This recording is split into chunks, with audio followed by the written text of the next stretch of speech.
Nós estamos de volta aqui pela Rádio Diário, também pela Record News Manaus, pelo D24am.com, pelo Amazonas 1 também aqui na sua Rádio Diário. Você vê que o estúdio agora, a imagem vai abrir, está bem cheio, né? Pode dar uma abertura. Isso, olha só como é que temos aqui. Nós temos na direita do seu vídeo para a esquerda, o Marcelo Amil, que preside o PMN. Bom dia, Marcelo Amil, muito obrigado pela presença aqui. Temos também o Valdemir José, que também nos dá o prazer de estar conosco nessa manhã. Ele é um dos antigos filiados assim do PT. Ele é filiado desde 1987 e continua no partido também. Nós temos o Heron Bezerra, uma vasta experiência já como secretário e deputado também, e está aqui com a gente. Obrigado pela participação. E são essas feras que vão ser agora questionadas por Paula Litaif e por mim também. Sejam todos bem-vindos. Ô Paula, o que a esquerda está por aqui? A gente tem que primeiro explicar por que os nossos representantes da esquerda aqui no Amazonas estão por aqui, né? Senão aí depois os nossos queridos seguidores da direita vão nos questionar. Então, no último fim de semana foi realizado um evento do PCdoB, Partido Comunista do Brasil, onde foram convidados outros partidos que compõem aí a esquerda no estado, que foi o PDT, PSB, PSOL e PT e PMN, não é isso? Nós convidamos a todos, né, Patrick, mas nem todos puderam comparecer, então compareceram aí os representantes do Partido dos Trabalhadores, do PCdoB e também do PMN. A nossa primeira pergunta a respeito da esquerda no Amazonas existe aí uma grande divisão entre vocês, né? Agora, com essa união, vamos dizer assim, dos partidos de direita em torno do presidente Jair Bolsonaro, acabou que vocês viram essa necessidade de seguir juntos nas eleições do ano que vem? Já é algo definido ou está sendo estudado? Bom dia, Paula, bom dia, Patrick, bom dia a todo mundo que está acompanhando a Rádio Diário, a Record News. Paula, a divisão, se a gente parar para observar, ela aconteceu historicamente, mas nesse momento o que a gente está buscando e conseguindo até consolidar é a convergência. A gente sabe aquilo que nos une e a gente está focado nisso. As divergências existem em todos os campos e se a gente for analisar mais pragmaticamente, quem está dividido nesse momento é a direita.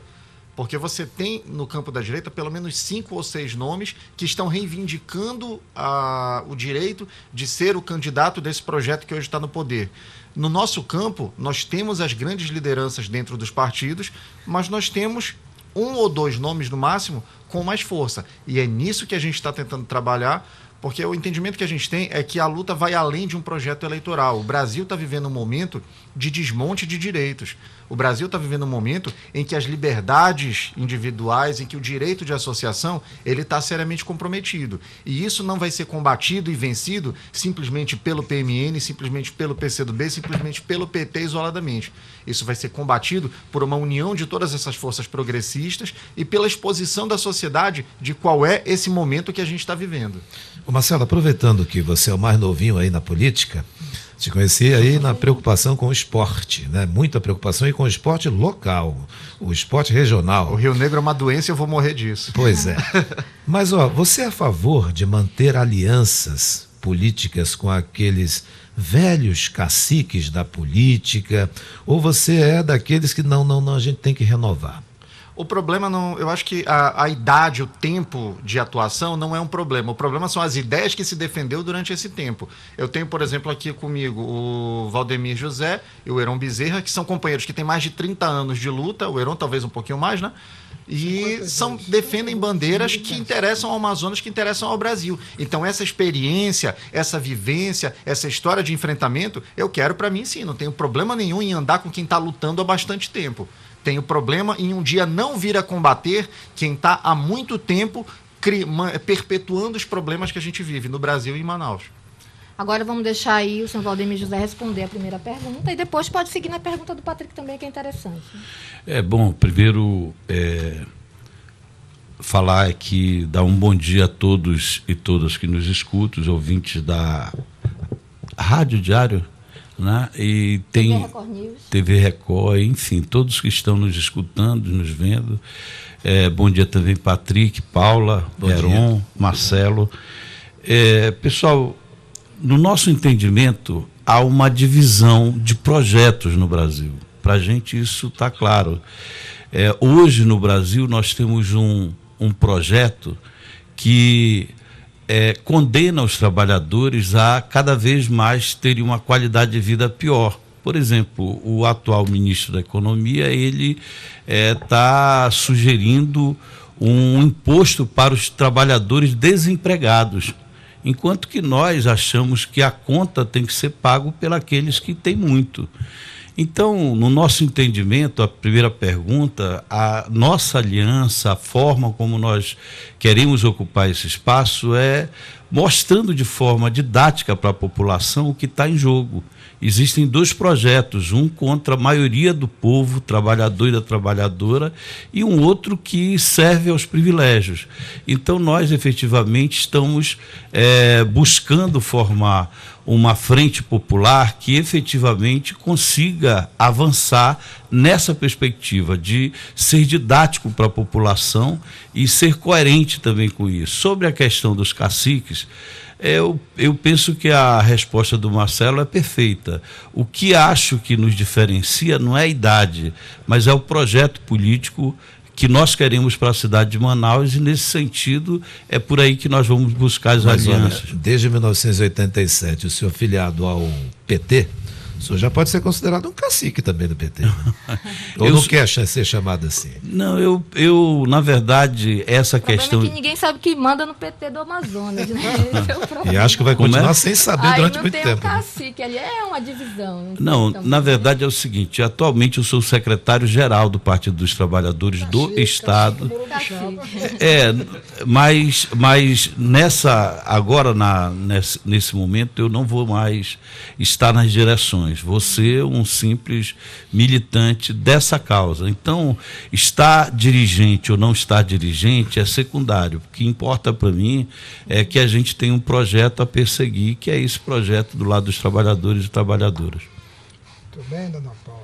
Tudo bem, Heron. Há quanto tempo, né? Pois é.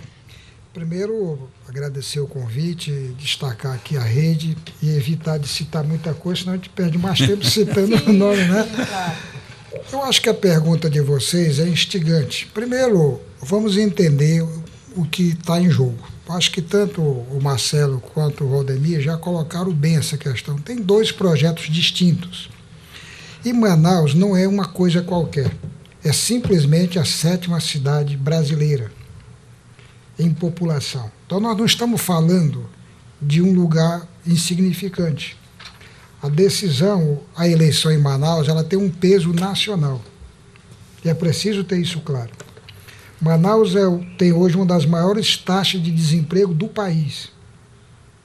O Amazonas acaba de ser registrado como um dos estados de maior desmatamento. E você, Patrick, que conhece bem essa área, até porque trabalhou muitos anos cobrindo essa área de campo, sabe que nós, como secretário de Produção Rural, mais do que dobramos o PIB do setor primário, reduzindo o desmatamento e não aumentando. Então não existe esse discurso de que é preciso desmatar para ter crescimento. Não existe isso, isso é uma estupidez. E o Amazonas acaba de ser identificado como um dos estados no norte que mais desmatou. Nós passamos Rondônia. E por que isso? Porque tem uma nova concepção política no Brasil e no estado, em que o predadorismo, aquela ideia de que você vai lá nos recursos naturais, abundante e inesgotável, que não é verdadeiro, tudo acaba. Então, se eu não manejar adequadamente, isso vai acabar. Então, é contra isso que nós nos levantamos. Então, qual é a ideia daí da frente da esquerda unida, da oposição unida, que eu vou mais além. Eu não restringo essa frente à esquerda. Nós queremos construir uma frente de oposição que tem como centro as ideias mais avançadas. Mas todo e qualquer democrata, patriota que esteja de acordo em combater essa ideia de AI-5, essa ideia de golpe contra a liberdade, é bem-vindo. Eu costumo dizer que quando você não reage ao arbítrio, em algum momento você vai ser vítima dele. Muita gente ri quando o Patrick quando a Paula é criticada, esculhambada no mau sentido. Ri, até que chegue nele. Sim. Aí a pessoa percebe que o arbítrio, a violência, a truculência, não é contra A, B, C ou D. É contra todos. É o coletivo. Exatamente. Por exemplo, muita gente riu da prisão do Lula, do arcabouço que fizeram contra o Lula. Até que chegue neles. Aí quando começou a chegar em muita gente, começou a ter uma reação em cadeia para ver como é que botava um freio nas barbaridades que o Moro fazia lá em Curitiba. Mas todo mundo, no primeiro momento, ria. Porque estava pegando só a esquerda, então todo mundo ria.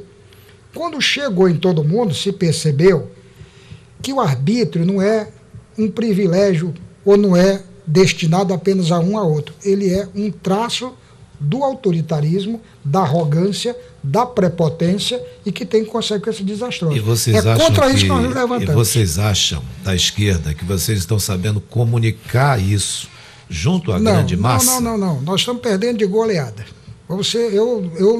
Tu me conhece, eu não chamo preto de branco, nem branco de preto. Preto é preto, branco é branco, amarelo é amarelo, assim por diante. Nós estamos levando uma goleada. E onde é que está a falha? A nossa incompetência de comunicação, evidentemente, e evidentemente numa coisinha chamada aparelho de Estado.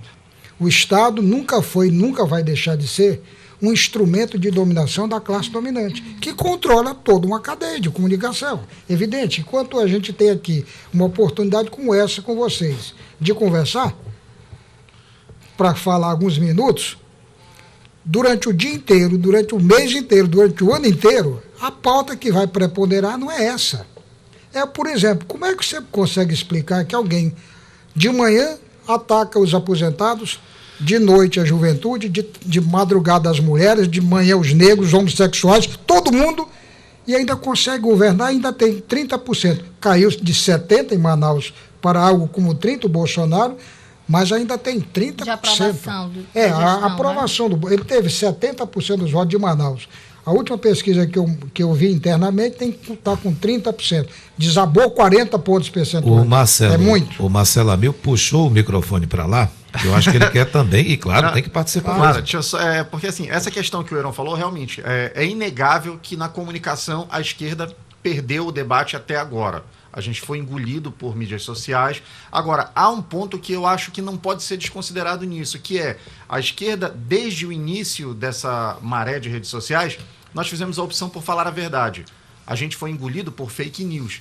A gente foi engolido por uma onda de notícias falsas que foram minando, foram chegando às pessoas com menos discernimento, alguém que só lê a manchete e toma aquilo como verdade. Então, esse ponto não pode ser desconsiderado. Que é isso que eu chamo, Marcelo, de um aparelho do Estado. É exatamente isso. A estrutura é montada para dilacerar, para destruir toda e qualquer coisa que não seja do manual. Adequa-se os fatos à verdade, não a verdade aos fatos. E aí você vai mentindo. Isso aí não é novidade, isso foi criado pelo Joseph Goebbels na Alemanha. Ele dizia o seguinte: repita uma mentira 1000 vezes que ela vira verdade. Mente, ela vira verdade. Se todo dia eu disser que você é negra, daqui a um pedaço o pessoal, mas a Paula, não, aquilo ela fez como o Michael Jackson, ela pintou a cara de branco. Você... que as pessoas vão achar que tu é negro, de tanto repetir, vão achar que tu é negro. Observando cada detalhe assim dos nossos convidados. Por exemplo, enquanto o Heron ele fez uma abertura bem interessante da fala dele, o Marcelo Amil já puxou o microfone para falar e falou, mas o Valdemir José já tá faz anotações, contido, né? Sabe? Inclusive eu não estou reconhecendo o seu Valdemir José, que geralmente ele não é tão contido assim. Mas ele está fazendo anotações. O que você está escrevendo tanto aí, hein? Inclusive, vou fazer uma pergunta para ele, porque tem muito a ver com o Partido dos Trabalhadores. No ano passado, nas eleições presidenciais, houve aí uma polarização, né, indiscutível entre o PT, entre a esquerda e a direita, mas principalmente por conta do PT. E também ocorreu uma demonização da esquerda por conta de alguns princípios, eu não sei se seria princípios ou mesmo alguns pontos de defesa, como o direito ao aborto, a questão do combate à homofobia, que para o pessoal da direita mais conservadora, a gente precisa reconhecer que eles são aí os defensores da família tradicional. Então, isso acabou que alcançou muitos evangélicos. Como o PT hoje, e aí eu vou depois estender a todos os partidos aqui que representam a esquerda, pretende conquistar ou reconquistar esses eleitores? Olha, eu primeiro anoto aqui porque já com uma determinada idade eu desconfio que a minha memória de vez em quando ela me dá um baile, né? Olha, político sem memória é um problema. Pois prometer algumas coisas e esquecer. Nessa parte não. Nessa parte a gente tem clareza dos projetos que estão em disputa e a gente sabe o lado que a gente está. Então, eu diria o seguinte, primeiro a primeira pergunta, que eu também concordo com os dois aqui, que nós estamos perdendo. Mas eu não coloco isso no absoluto. Nós ganhamos 4 eleições presidenciais seguidas. Significa que nesse período nós tivemos uma comunicação melhor. Mas, sem dúvida nenhuma, a era do fake news, a era dessa nova tecnologia, que não é um fenômeno brasileiro, é um fenômeno que os Estados Unidos também passaram, que é a questão de você inventar mentira, e nessa linha que o Heron está dizendo, lembrando o Goebbels, quem repete uma dita pós-verdade várias vezes acaba prevalecendo as suas ideias. E aí eu quero parabenizar a iniciativa de vocês, porque o Heron lembrou que dificilmente nós temos um canal que abre para a esquerda falar.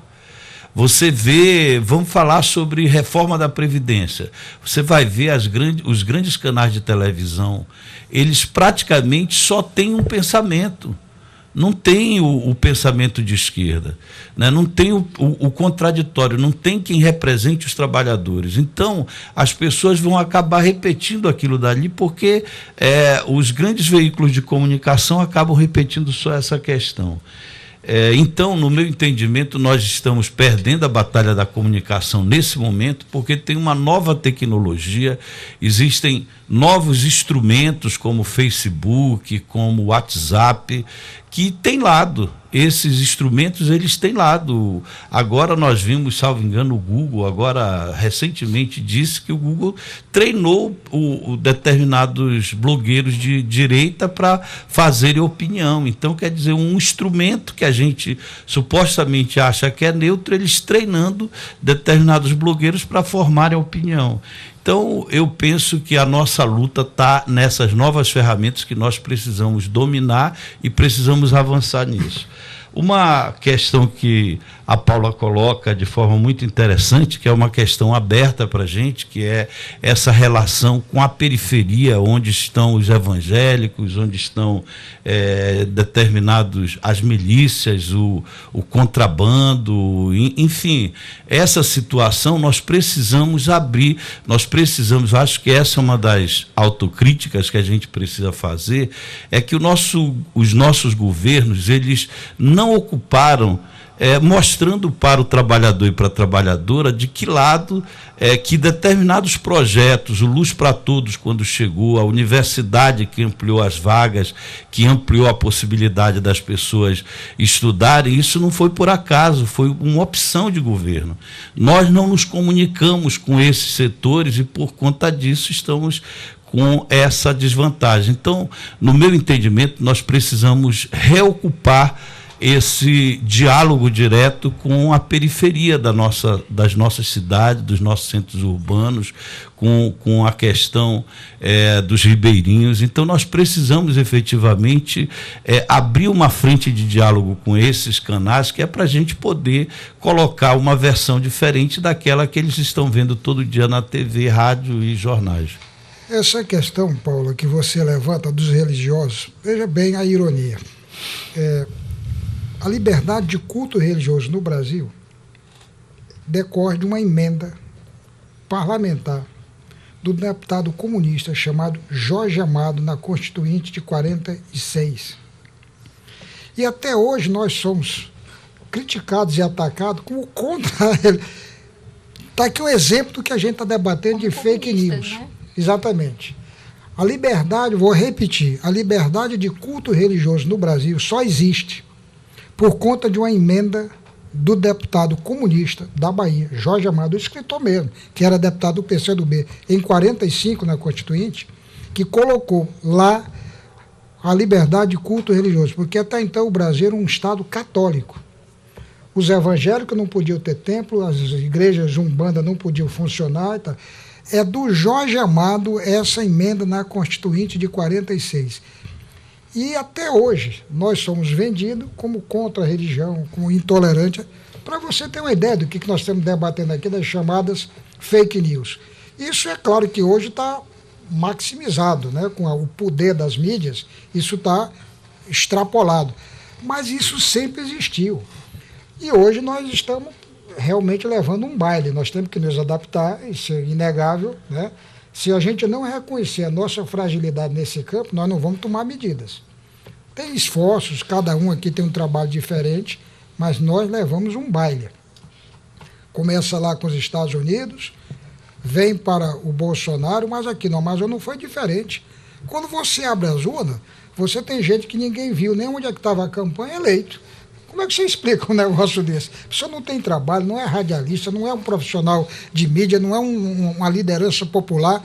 Como é que a pessoa aparece com camburões e camburões de voto? Caramba, isso tem que ter uma análise mais simples para que a gente não repita esses erros. É que nós estamos procurando exatamente isso aqui, unir todo mundo. Porque nós achamos que a única forma de enfrentar essa realidade é todo mundo unido. Se a gente fragmentar, nós simplesmente vamos facilitar o trabalho da direita. Objetivamente, essa é a minha visão. E aqui eu reivindico a coerência de quem a vida inteira defendeu isso. Unidade. Se a gente não une, e às vezes a unidade não é necessariamente apenas no nosso campo, apenas com quem pensa igual a gente. Porque eu costumo dizer que quem pensa igual a mim está no PCdoB. Aliança você só faz com quem pensa diferente. Você tem que ter ponto de vista convergente, mas não necessariamente igual. O que nós queremos é exatamente isso hoje, unir todo mundo para derrotar, para ter um novo projeto para Manaus e para o Brasil. Na fala inicial dos nossos convidados aqui, muitos criticaram a questão do governo, da direita, de não estar agindo para gerar empregos, pelo que eu entendi aqui, questão de perseguições também, uma série de assuntos que eles colocaram. Se eu estiver errado, vocês me corrijam. Mas eu quero colocar para vocês um ponto. Outubro registra o maior nível de contratações desde 2016. Quem registra isso é o CAGED. Uma outra informação, Brasil busca o liberalismo econômico para garantir aumento do comércio exterior. E aumentar o comércio exterior significa possível mais geração de emprego aqui dentro do Brasil também. E o Bolsonaro anunciou o projeto de lei para uso da GLO, que é a garantia da lei e da ordem, porém na questão da reintegração de posse no campo. Como é que vocês falam que não está certo, não está legal, a direita não está sabendo governar e esses números aí todos, inclusive um que a expectativa da inflação para 2020 é de 3,7% segundo o IPEA. Heron. Bom, em primeiro lugar, a maioria dos dados aí não dialoga com a realidade. A taxa de desemprego de Manaus é a maior do Brasil. Tem mais de 13 milhões de desempregados no Brasil, 20 milhões de subempregados, 20 milhões de subempregados, e mais ou menos 13 milhões que já desistiram de trabalhar, o que o IBGE chama de desalentados. Se você somar isso, tu tem próximo de 50 milhões de pessoas que tendem a se aprofundar, a agravar com essas políticas de redução da aposentadoria, de cobrança do seguro-desemprego, de redução dos benefícios sociais. Só tende a piorar. Mas abriu a economia. Ok, abrir a economia pode significar geração de emprego aqui ou lá fora. Porque dependendo de como eu abro essa economia, eu posso estar gerando milhões e milhões de emprego lá fora. Exemplo, a pauta central do Brasil de exportação é do agronegócio. Exporta basicamente commodities, ou seja, matéria-prima bruta. O Brasil exporta fundamentalmente ferro e soja, matéria-prima bruta, cujo emprego é pequeno. O campo, especialmente o agronegócio, não produz emprego extensivo. A agricultura, de maneira geral, produz emprego extensivo, mas não o agronegócio, que está altamente tecnificado. Tem alta tecnologia, então diminui o emprego. E importa bens faturados, bens de tecnologia agregada, de alto valor agregado. Ora, isso não gera emprego no Brasil, gera emprego lá fora. Essa é outra questãozinha importante E, para completar a mesma pancada, esse problema de matar no campo, que eles vão insistindo com isso há muito tempo. O projeto do Moro vai na mesma direção, o chamado excludente. E olha, eu quero aqui, viu, Patrick, ser bem sincero, eu compreendo a agonia de um policial que está numa ação de combate, etc., e fica com um dilema se ele pode atirar ou não, porque ele não sabe se vai ser processado. Eu compreendo, o policial honesto, decente, a maioria é esse dilema. Por outro lado, você sabe, como profissional de comunicação, mas muito mais do que isso, como alguém que é um cidadão ativo, que muita gente vai usar essa prerrogativa do chamado excludente para praticar assassinatos deliberadamente, como já praticam. Isso no campo, então, assume um caráter de tragédia, porque não há controle algum social sobre isso. Portanto, são viés e são exemplos do que nós queremos combater. Nós achamos que é com a paz e com a liberdade e com a democracia que nós avançamos, e não com a truculência e com a violência. Eu vejo o seguinte, esses dados que foram trazidos, por exemplo, a recuperação de emprego nesse período. Todos nós sabemos que esse período próximo ao Natal é um período de contratação, então não tem muita novidade, são empregos sazonais. Então, não são empregos, efetivamente, que vão fortalecer o nosso mercado interno por muito tempo. O dado da questão da recuperação do mercado externo, isso daí é uma grande contribuição. Se você for olhar o que os governos populares eles fizeram nos seus 12 anos de governo, em termos de aumento do mercado externo, você vai ver um patamar relativamente muito grande. Então, na verdade, nós já até criticamos esse governo, porque, como o Heron está falando, a maioria da nossa exportação é exportação de commodities, né? Quer dizer, desse tipo de... com pouco valor agregado. Mas nós temos uma relação com a Argentina, que a Argentina é um dos poucos países que importa material agregado, por exemplo, carro, até as TVs aqui do polo eletroeletrônico nosso, né? Então, na verdade, a Argentina, esse governo trata com desprezo. Agora, ele coloca o lado ideológico acima do lado econômico da vida do trabalhador e da trabalhadora, né? Desprezando a Argentina, que é o nosso terceiro parceiro comercial, né? E que é um parceiro que digamos assim, tem uma transação comercial num lado extremamente importante, que é o lado de bens industriais. Entendeu? Então, a gente faz realmente uma crítica em relação a esses. E eu diria mais o seguinte, Patrick, o fundamental é que esse governo ele diminui o nosso mercado interno. A nossa economia, ela, nos governos populares, ela foi sustentada num primeiro momento pelo mercado externo, né? Aquilo do lá vai o Lula, viagem do Lula, na verdade aquilo dali gerou o aumento substancial das nossas relações econômicas internacionais, que gerou um patamar de ganho econômico razoável para o Brasil, mas depois o ganho também do salário mínimo, a questão da distribuição de renda, acabou afetando e transformando o Brasil num mercado consumidor, num mercado interno importante. Então, ao mesmo tempo que você vê esses indicadores que eu diria pífios, né? Você observa um desgaste na questão do mercado interno nosso, diminuindo o poder de compra do trabalhador, taxando o desempregado, quer dizer, tirando a aposentadoria, tirando valores da aposentadoria. Então, tudo isso é diminuir o mercado interno, que acaba prejudicando muito a nossa economia. Marcelo Abil, você quer complementar? Só complementar aqui, no aspecto técnico, eu entendo que tanto o Heron quanto o Valdemir foram bem cirúrgicos. Eles falaram que tinha que se falar, discutir sobre a qualidade desse emprego que está sendo gerado. Há uma diferença, Patrick, entre eu ter uma família com 3 pessoas, eu tenho um chefe de família ou uma chefe de família que tem um salário de R$2.000, por exemplo, e eu ter esses 3 membros dessa família ganhando R$450. Porque com a reforma trabalhista que aconteceu, com essa carteira verde e amarela, isso vai ser possível. Então, a qualidade, eu até tenho menos empregos com um salário maior do que nesse cenário agora que está sendo proposto. Então, simplesmente esse numerar, houve a maior geração de empregos, isso não diz muito efetivamente.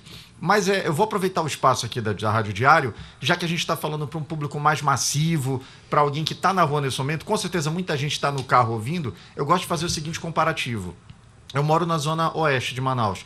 Um dia desse eu estava indo ao centro, indo no Rio Negro Clube, que é uma das paixões da minha vida, e eu resolvi contar quantos vendedores ambulantes eu encontrava nesse trajeto entre a Torquato Tapajós e o Atlético Rio Negro Clube. Mas você conseguiu contar? Eu consegui, eu contei 56 vendedores ambulantes. Vendedores ambulantes, eu não contei quem simplesmente chegava pedindo esmola. Ou seja, eu não tenho como acreditar que a gente tem um cenário de crescimento econômico se o número de subempregados, se o número de pedintes, se o número de miseráveis está crescendo a olhos vistos. E isso tudo faz parte desse projeto de desmonte, porque quem tem informação para combater isso, quem tem alguma voz para combater isso, está sendo severamente atacado. A gente viu recentemente um PL do governo que vai pulverizar a profissão de jornalista, por exemplo. Agora, qualquer um, e aqui eu não estou criticando a inteligência de ninguém, mas o jornalismo, vocês sabem melhor do que eu, ele exige responsabilidade, ele exige uma formação, ele tem um compromisso com a sociedade. Você permitir que qualquer um tenha uma carteira e se identificar, agora eu sou jornalista, isso é grave para a população. Foi esse tipo de atitude que permitiu a proliferação das fake news, que levou a gente a esse estado de relativização da verdade que a gente vive hoje. Então, os números, eles não dizem efetivamente a realidade. Observe a realidade ao seu redor. Você que tem carro, conte quantos vendedores ambulantes você vê crescendo mensalmente no semáforo. Você que está de ônibus, conte quantas pessoas você vê mensalmente crescendo, entrando no ônibus para tentar vender aquilo. E essas vendas, eu sou totalmente contra, Paula, a gente romantizar esse tipo de situação. Sim. Fulano é uma guerreira, tá vendendo bolinho de porta em porta. Não tem nada de romântico. Não tem romântico. Né? Essa mulher provavelmente está passando fome em casa. Essa mulher tinha que estar num emprego com um salário digno, com uma seguridade social que permitisse a ela ficar tranquila se ela sofresse um acidente de trabalho e que desse a ela o mínimo que todo cidadão precisa, que é a dignidade. Agora vamos falar de eleições de 2020, eleições do ano que vem, eleições municipais, até porque o nosso tempo está bem curto. Desculpa, é mal de advogado. Não, isso. Não é o problema, não são vocês, o problema é o nosso tempo mesmo. Temos aí uma declaração do ex-presidente, assim que ele foi solto, de que pede uma união dos partidos de esquerda, isso que vocês vêm fazendo, mas ele coloca aí uma condição. Ele fala que ele falou que o partido do tamanho do PT tem que ter candidato próprio, principalmente nas capitais. Queria saber como é que está esse debate. A gente sabe que entre vocês do grupo há um nome, que é o deputado José Ricardo, aí um dos mais votados para deputado federal, que o Heron Bezerra ainda classifica como algo muito incipiente, né? Porque foi colocado aí, inclusive foi, acho que creio, no blog da Rosiane Carvalho, onde o senhor diz assim, o José Ricardo tem 10%, 12%, isso ainda não é nada. Eu queria saber, além do José Ricardo, quem seria o outro candidato do grupo?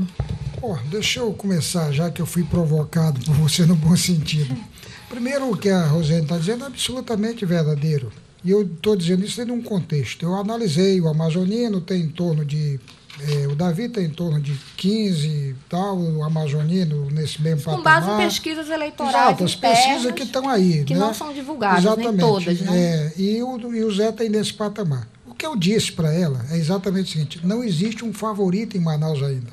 Até porque para alguém ser favorito, tem que ter acima de 30%. Não tem nenhum candidato dos mais bem situados, amazonino, Davi, Zé Ricardo, nenhum deles está longe de ser favorito.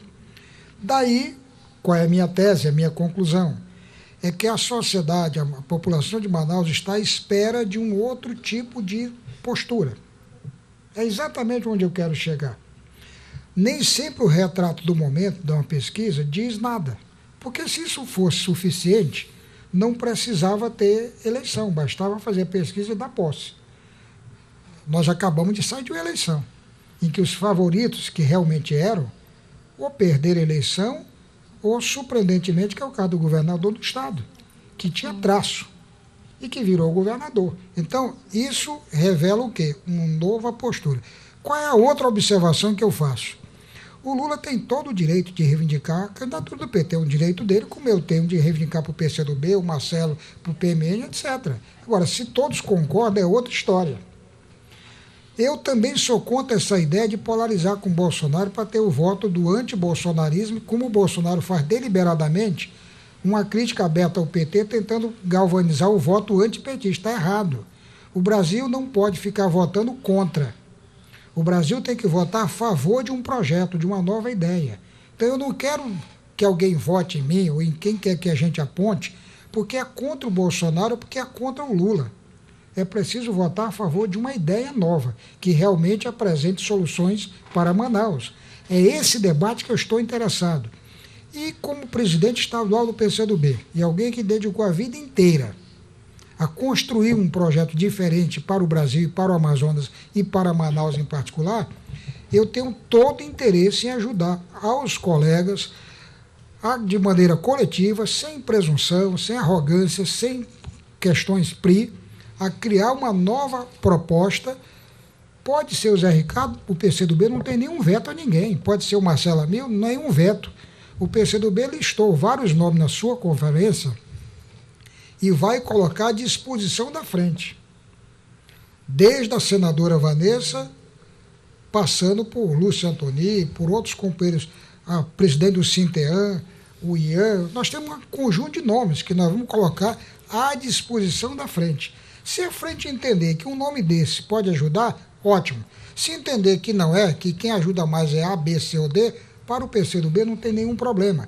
Quando você quer realmente construir unidade, você não pode partir já com a posição fechada. Ou sou eu, ou não tem acordo. Aí eu não quero apoio, aí eu quero adesão. Nós estamos buscando apoios, queremos construir uma frente. Quem chega e diz, olha, ou é desse jeito ou não tem acordo, então não está querendo construir uma unidade, está querendo uma adesão.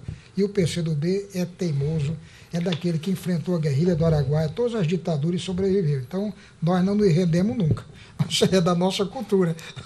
Deixa eu só entrar. Paula, eu tenho uma diferença de interpretação no que o Lula falou, né? E no que se está tentando criar como versão do que o Lula falou. O que nós temos hoje é uma lei diferente das eleições municipais anteriores. Nas eleições municipais anteriores, você podia coligar para a chapa de vereador. Poderia ser uma chapa para vereador e vereadora de vários partidos. Agora não, cada partido tem que ter a sua chapa e vai ganhar aquele que tiver uma melhor chapa, digamos assim, de vereadores, ou melhor chapa, relativo isso, mas o fato é que a legislação modificou. E é bem melhor para um partido, em regra geral, se o partido tiver uma candidatura proporcional, porque gera legenda, dependendo da situação. Se o partido tiver uma candidatura com uma certa quantidade de votos, para aquele partido é melhor sair sozinho, porque isso pode ajudar a chapa de vereadores. No mínimo, ajuda a chapa de vereadores. Então, é nesse sentido que o Lula estimula que em todas as cidades onde o PT tiver essas condições de fazer isto. Esse debate nacional, ele é um debate que nos levou em vários momentos também a apoiar, por exemplo, a senadora Vanessa aqui. Nós já apoiamos a Vanessa em 2004, em 2012, a Lúcia agora em 2018. Então, para a gente, nós achamos assim extremamente importante a gente, num momento desse, perceber que existe efetivamente candidaturas que têm um pouquinho mais de densidade eleitoral e que essas candidaturas efetivamente podem, de uma certa forma, com a ajuda de todos esses partidos no campo popular, pode efetivamente ganhar a Prefeitura de Manaus para um projeto para o lado dos trabalhadores e trabalhadoras. Então, a candidatura do Zé Ricardo é uma candidatura que, nesse momento, ela desponta como já foi a Vanessa em 2004, que a Vanessa foi a mais votada em 2002. Em 2004, nós apoiamos a Vanessa para prefeita. Então, existe uma construção que eu acho importante que a gente faça, e aí a gente pensa que essa construção ela é importante, toda essa experiência do Heron, do PCdoB, é importante essa juventude do Marcelo e do PMN.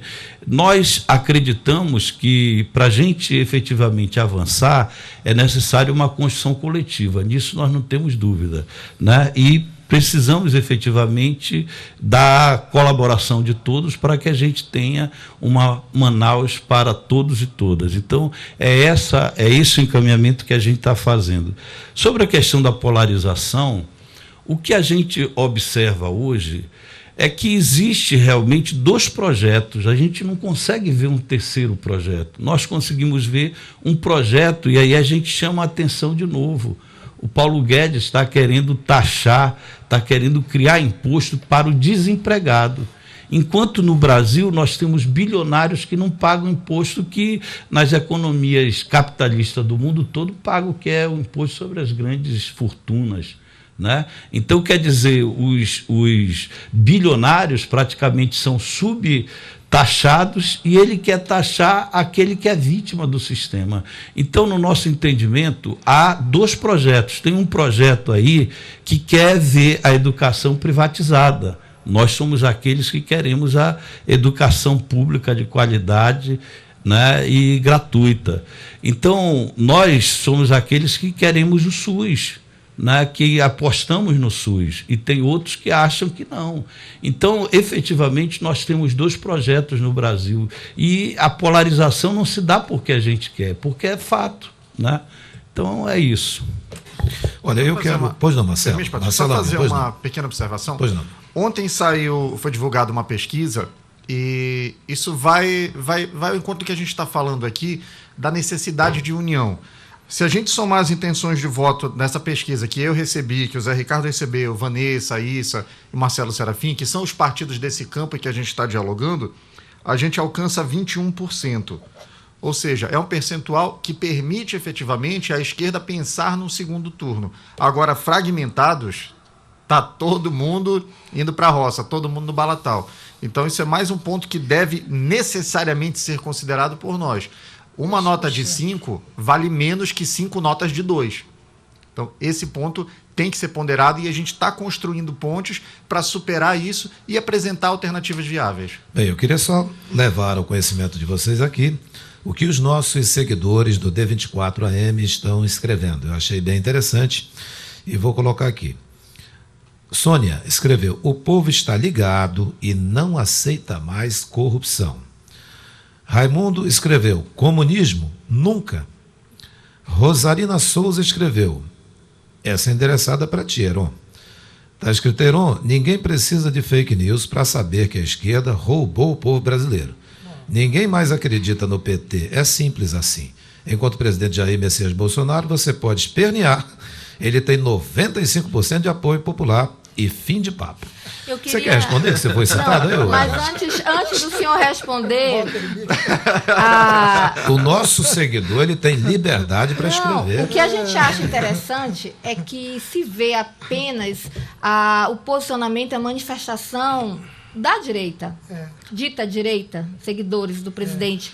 Você pouco vê aqui um integrante do PT falando, um integrante do PCdoB, porque a gente percebe que parece que os partidos de esquerda não acordaram para as redes sociais, não é isso? Acho que é um ponto aí que vocês devem debater. Esse dado que a moça diz, né, por exemplo, né, primeiro, ela certamente não sabe o que é o comunismo. O comunismo não existiu nunca no mundo, porque é uma sociedade perfeita e que nós não estamos preparados para viver. O que nós defendemos é começar pelo socialismo. Aliás, as coisas só funcionam bem onde a esquerda governa. Eu vou dar 2 exemplos, para ninguém ir longe.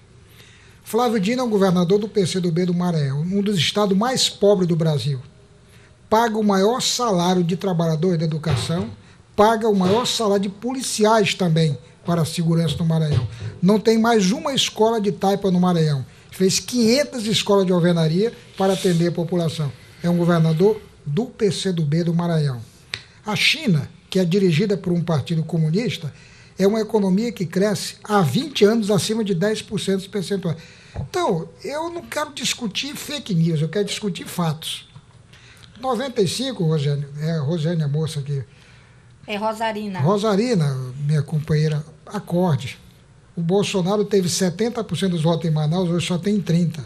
Ele desaba de ladeira abaixo e não é porque eu quero, não. É porque tudo que ele faz é contra você.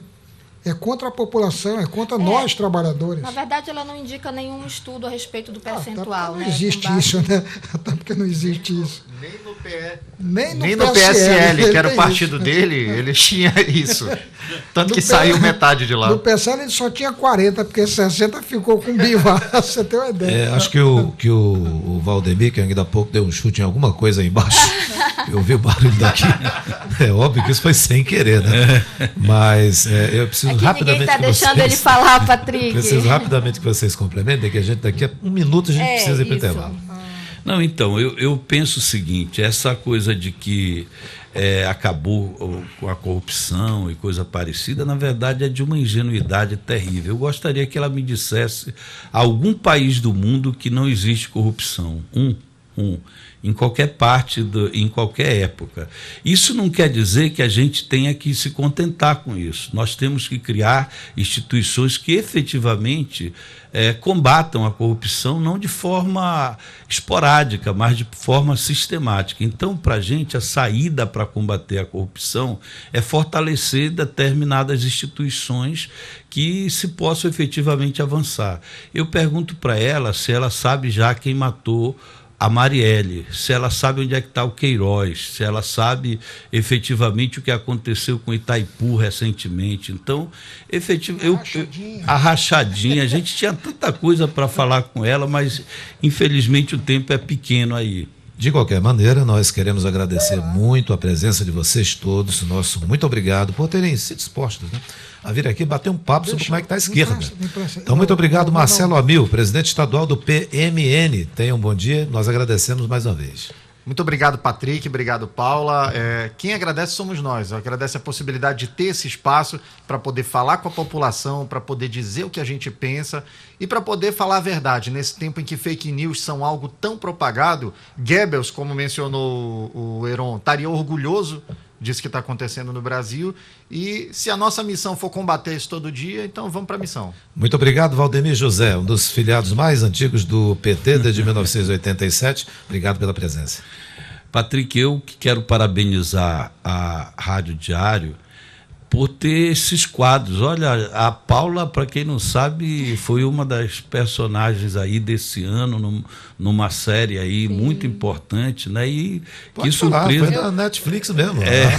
A mais comentada lá foi ela. Né? Mas a Paula, uma jornalista hoje internacional, né? De fama internacional. E temos aí o nosso Patrick, que é efetivamente um jornalista. Radialista aqui já de renome também na nossa cidade, com vasta experiência, e que bom encontrar essa dupla efetivamente aqui trabalhando para o bem da notícia. E o principal é isso, que vocês não têm assim, receio de abrir também para o diferente, porque eu acho que é uma das poucas rádios que está ouvindo a esquerda, né, num ambiente desses, e espero ter contribuído para isso, e um bom dia a todos e todas. Obrigado. Heron Bezerra, muito obrigado também. Está parecendo o Bernardo Cabral, né?